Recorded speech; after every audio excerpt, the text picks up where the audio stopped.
What's up guys, Kent here with Corsbie Gaming, playing Raid Shadow Legends today, and this video is going to be an account takeover that I'm doing for one of my subscribers. So this is a really nice account, but before we get into it, if you would like me to do a takeover for you, go ahead and subscribe to my channel, and feel free to message me on Instagram, which is Corsbie Gaming as well. Alrighty, so let's check out this account. So they are at login day 259, and they have some excellent champions. They've got a pretty nice roster. They've got Krutraxa, Atrunda, Duck the Pierced, Deacon Armstrong, Tomb Lord. They've got their login still, so they have some really good champions, and they're on their way to having an almost endgame account, but there are definitely some areas for improvement, so I will go ahead and go over them. So first off, I have been asked to help clear stage 20 of the Dragon's Lair on auto. Right now they've got it at 8 minutes, which is pretty slow, so that's going to be the main area that we focus on, but they've also asked for help in the Spider's Den, the Ice Golem, and the Fire Knight, so I will go over my steps to help improve this roster and try to clear those dungeons, and then at the end of the video I will give them a few key things to work on to help them progress this account. Alright, so back to looking at some of these champions. We have a lot of good options and a lot of different combinations that we could use to be able to complete some of these dungeons. First thing I always look at is the champions and the gear that they have them in.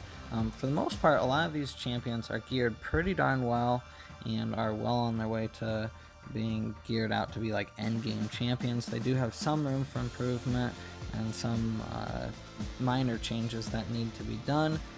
So when looking at their full gear, they have almost an entire thing of gear, so I'm going to go through and sell a lot of this just because a lot of it is just not necessary, and having and utilizing that extra silver will go a long way. So the first thing I do is go to filter, gloves, chest piece, and boots, go to HP, attack, and defense. These are all flat stat pieces. Flat stat is borderline worthless in most scenarios. The only scenarios where they are actually useful are like the speed gear. So kind of like this piece, even though it's a flat attack, if it rolls triple speed, it's still useful. So we won't be getting rid of anything like that, but a lot of these other pieces of gear, like, they're just not usable, especially in the end game. You want attack percent, crit rate percent, crit damage percent, stuff like that. So we'll go ahead and get rid of a decent amount of this flat stack gear and get us some extra money.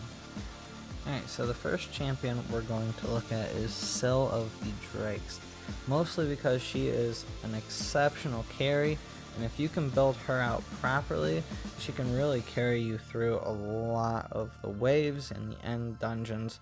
So she's the one that we're going to look at first and see if we can gear her a little bit differently to get a little bit more out of her. Alrighty, so we got Syl re-geared here. So we got her out of Relentless Gear.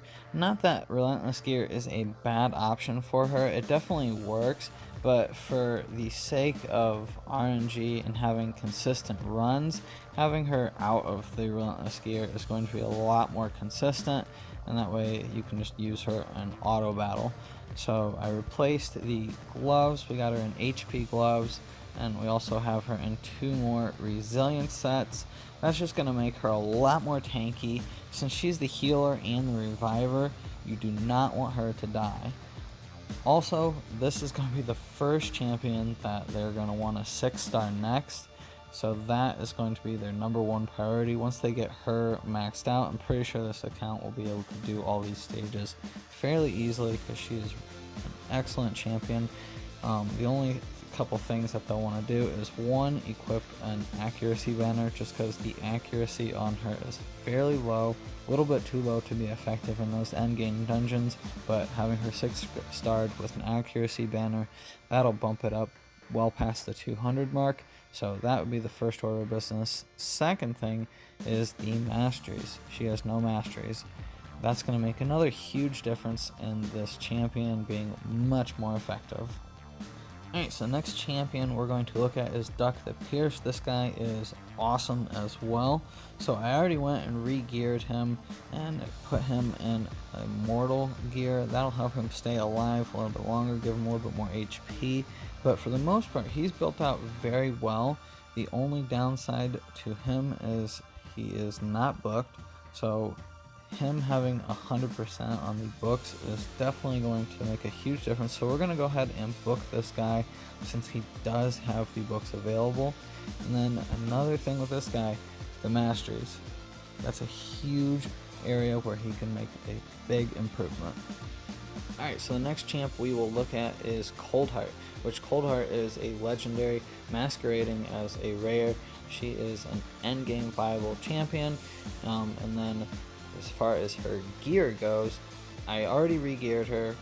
She wasn't geared out exactly right for where this person is in the game, so this person had geared her like an endgame Coldheart, and to be frank, this person's not endgame, so I re-geared her to more of a mid-game build. So for example, I got her in crit rate gloves. This person had her in crit damage, which is perfectly fine, but you got to be able to get her crit rate to 70% still, which the crit rate before was only like 40 to 50. So I got the crit rate a little bit more appropriate. Also, you got to build Coldheart out with accuracy and very good speed.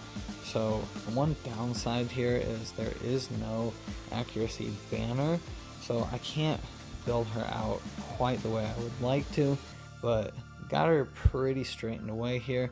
And then once again, we look at the masteries. Once the Coldheart has the masteries, that's going to make another huge impact on her effectiveness. But yeah, that's her re-geared. Alrighty, so after re-gearing these champs, I tried a handful of different teams out on Dragon Slayer 20, and with this team, we were able to run it on auto and cut the time almost in half, from 8 minutes to around 4 minutes, which I would consider a pretty big win, especially since some of these champs don't have masteries, which leaves a lot of room for improvement still. So that is pretty much the extent of this takeover. I didn't want to use too much of their resources so they can still complete the fusion, so I didn't go crazy doing stuff, but I think that this account is in a good position to progress into the endgame. As far as a list of the most important things I would work on, first, I would 6-star Syl. She's amazing and can carry you into the endgame with her heals and her revive. Next, get masteries on the most used champions. So Syl and Duck, Coldheart, those guys, they need their masteries, and this is just a really easy way to get a significant power boost. Last, I would utilize Tomb Lord. So this guy is a really good champ, and I wanted to use him, but there just wasn't enough resources to extend and gear him properly without potentially jeopardizing the fusion. But he's a great champ and definitely worth investing in. So that concludes this account takeover. If you have any questions about anything I said or did, feel free to put it in the comments. Thanks for watching, guys. I'll catch you next time.